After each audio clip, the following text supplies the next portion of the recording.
Well, it's been a while since I posted anything meaningful. Hope you guys enjoyed the deer hunt and the one rooster I shot on film this year. Been really busy the last 3 years. Had a couple kids. Got my bachelor's degree in aviation. And I also became a pilot, a commercial pilot, and a flight instructor. Really always enjoyed doing this YouTube stuff. It's a lot of fun. My end goal was always, dream jobs are to build precision rifles and chase coyotes with airplanes.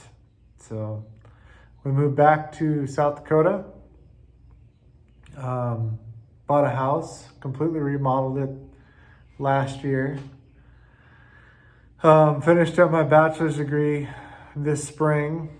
I took a job flying all over the country. Started in Minnesota, ended up in Florida, and then back to Louisiana. I'm sitting about 1,300 hours total flight time, so I'm done with that. And I always kind of kick myself. I actually started a YouTube channel called The Forces of Flight that I didn't give my whole journey along the way, but I was doing it in a very condensed amount of time and I didn't want any distractions. Now that life has kind of slowed down, everything's kind of smoothed out, my next ambition is to become a gunsmith and start building precision rifles. So I figured I'd try and film my journey to basically going from nothing to building precision rifles. I can't say nothing. Growing up, Dad had a lathe and a mill. He has a machine shop back in Nebraska. I did some machine tool stuff in high school, also did a little bit in the Marine Corps. And then I did a semester or two in a trade school once I got out of the service, just dabbled my feet in it. Didn't want to go the CNC route. Wanted to do the gunsmithing stuff back then, but just never pursued it. I was pursuing the dollar instead of my goals. So this is kind of going after the goals instead of the dollar, and fingers crossed that the dollars will come. So this will be the first video of my little journey to becoming a gunsmith. Starting off with nothing, and then hopefully explaining everything along the way. Got my first meeting with the ATF here coming up shortly. I won't film that, but I'll try and explain how it all went down. I applied for my Type 7, which is a manufacturer. That means you can, manufacturing doesn't mean you could, but it just means that you can own the gun and do work to it to better improve it. It's just a circus, but we'll get into more of that later. But I've been working all day here, cleaning out all my not old tools from the house remodel. Like I said, I want to chase coyotes with an airplane, so I'm working on getting a hanger. And hopefully if I get the hanger squared away, I'll show you that too. All my tools and all that stuff will go there, and hopefully an airplane before too long. And then hopefully I'll live my dream of chasing coyotes and building precision rifles. So that's that. I'm going to skip ahead here and I'll show you my garage that we're doing. So we bought this house last July. I think July 1st is when we bought it. Did a whole bunch of work to the house, remodeled it, basically made it like new inside.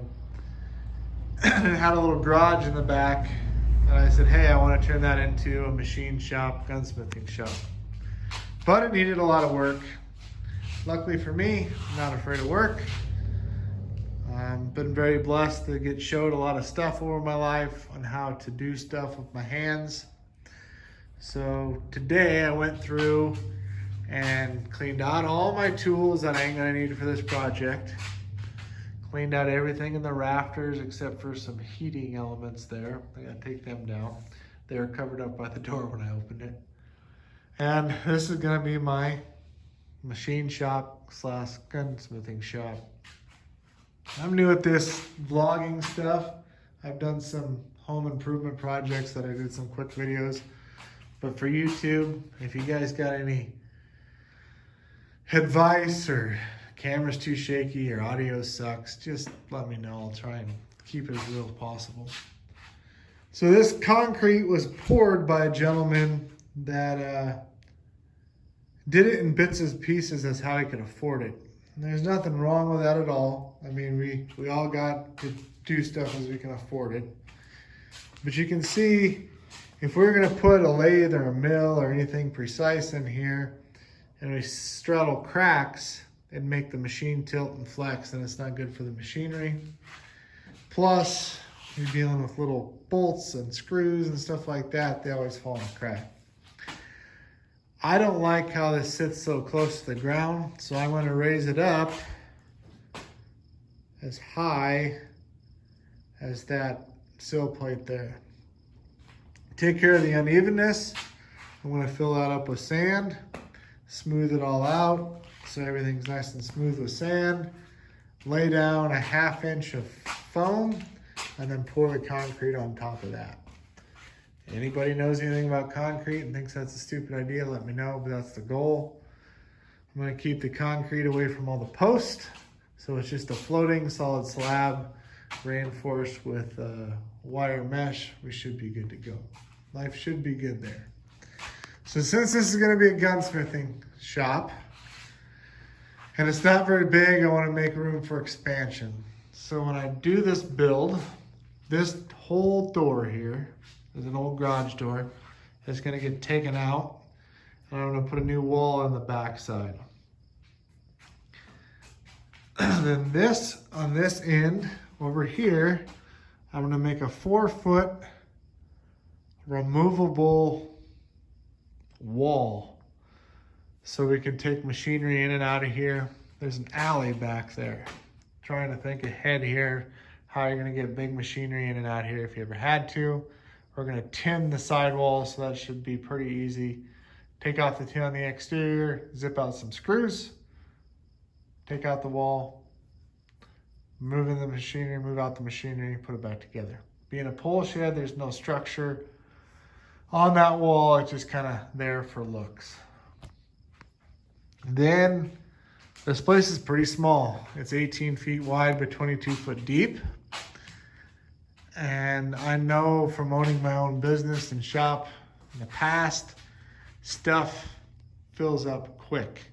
So you put 2 lathes and a mill in here, a sandblasting cabinet, a heater for a Cerakote, a bench to assemble stuff, you run out of room pretty fast. So trying to be a little forward thinking, I want to make this roof structure 100% separate from the finished area. So I'm going to run 2x6s across here, all the way back, to hold the insulation.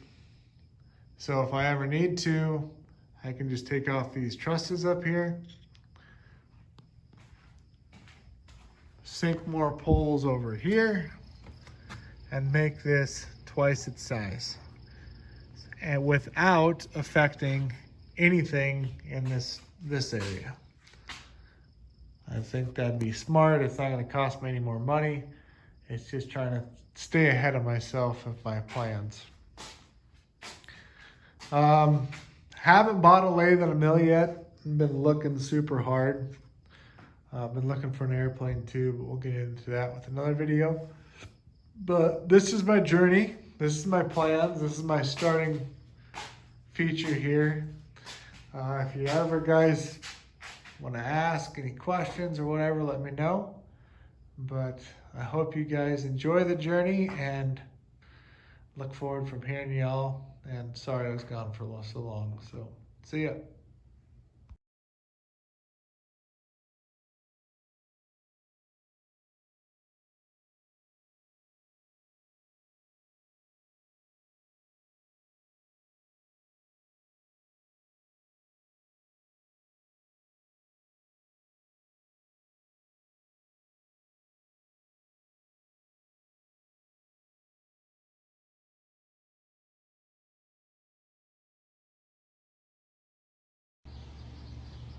Well, I've been humping quite hard. Got all this out. My time lapse died on me. The whole phone did actually. So, as you can see in here, I took all this out. None of it was actually right. You can see how he literally cut a 2x4 in half. That took a lot of talent to do that, to frame the door in, but this is just all loose. Wasn't held in by much. Since we're on a budget here, this plywood, it wasn't covered, so it got rotten. And plywood is $80 a sheet right now, thanks to COVID. And since it's a pole barn, I don't need plywood. I can strew my tin straight to the girts, or the purlins, whatever you want to call them. So that's what we're gonna do. And I gotta take all this side off. And then we're gonna have to do the same to this side. Gonna rip all that off. And then, luckily for us, this one right here is green treat. But over here it's not, so I'm gonna put some green treat in there just so it lasts a long time. So anyways, keep on grinding away. Well, I started at, what was it, 9 o'clock today? And it's now 9 p.m. We got a good start on the demo. Did a little video with the time lapse. Honestly, I kind of forgot about it a little bit, but we don't need any of this Blandex because it's a pole barn. We can just screw the tin straight to the purlins. And a lot of that Blandex or OSB was rotten, so I took it off so we could just put it straight to the tin. The only issues is when you screw to the girts or purlins or whatever you want to call them, you want all your screws in a straight line, and the screws would be going up and down all over. Same thing over here. I took off that top one. But now that I got that fixed, that side off, this wall, the east wall, correction, west wall was the best. So I'm just gonna wrap these all the way around so they all transpire around.